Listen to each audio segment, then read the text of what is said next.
ভালো সন্তান লাভ করার একটি গুরুত্বপূর্ণ আমল আজকে আমি আপনাদেরকে দিব। একটা পুরুষ যখন বিয়ে করার পরে তার সর্বপ্রথম যে চাওয়াটা সেটা হচ্ছে তার বংশ থেকে যেন ভালো একটি সন্তান আসে বা ভালো একটি সন্তান সে পায়। সন্তানটা যেন মেধাবী হয় এবং সন্তানটা যেন নেক হয়।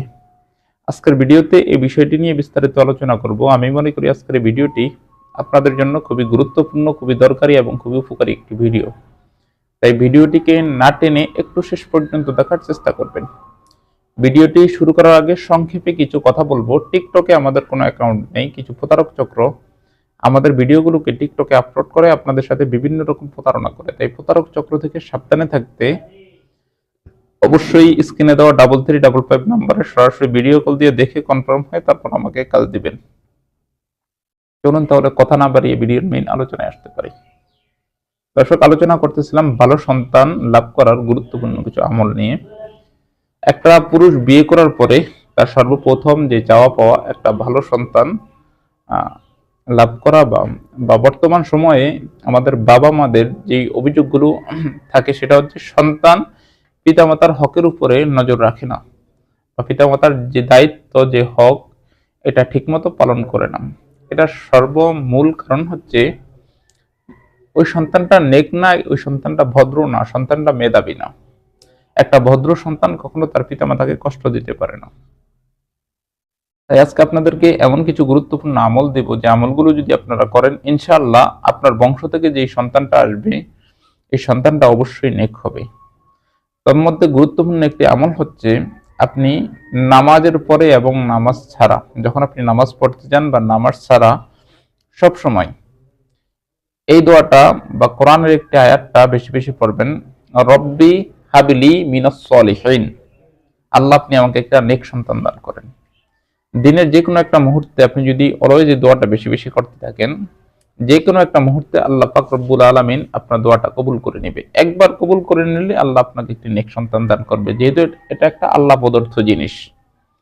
সন্তান ভালো হওয়া, খারাপ হওয়া, নেক হওয়া, বদ হওয়া, এগুলো সম্পূর্ণ আল্লাহ প্রদত্ত জিনিস। আপনি যদি দিনের যে কোনো একটা মুহূর্তে অলওয়েজ এই দোয়াটা করতে থাকেন, রব্বি হাবলি মিনাস সলিহিন, আল্লাহ আপনার এই দোয়াটা কবুল করে ফেলবে এবং আপনি ভালো একটা সন্তান আল্লাহ পাক রব্বুল আলামিন আপনাকে দান করবে।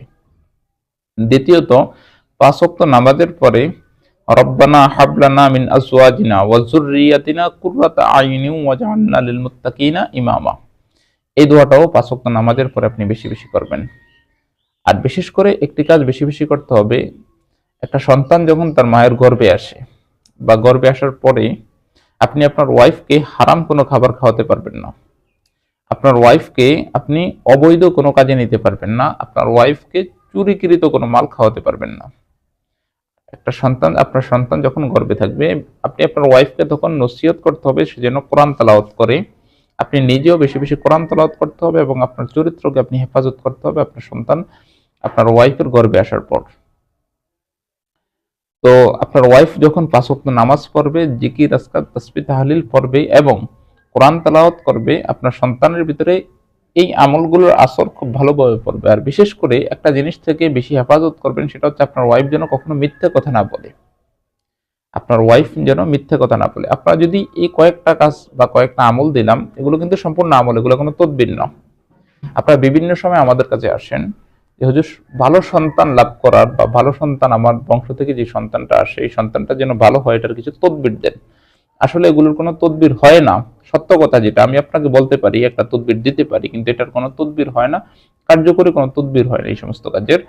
এগুলো আল্লাহ প্রদত্ত জিনিস, আপনি এগুলো আল্লাহ থেকে চেয়ে নিতে হবে। এই জন্য আপনি করতে পারেন কি, দোয়া করতে পারেন, যে দোয়াটা আমি আপনাকে শিখিয়ে দিয়েছি, রব্বানা হাবলানা মিন আজওয়াজিনা ওয়া যুররিয়াতিনা কুররাতা আইয়ুনিন ওয়াজআলনা লিল মুত্তাকিনা ইমামা, এই দোয়াটা বেশি বেশি পড়তে পারেন।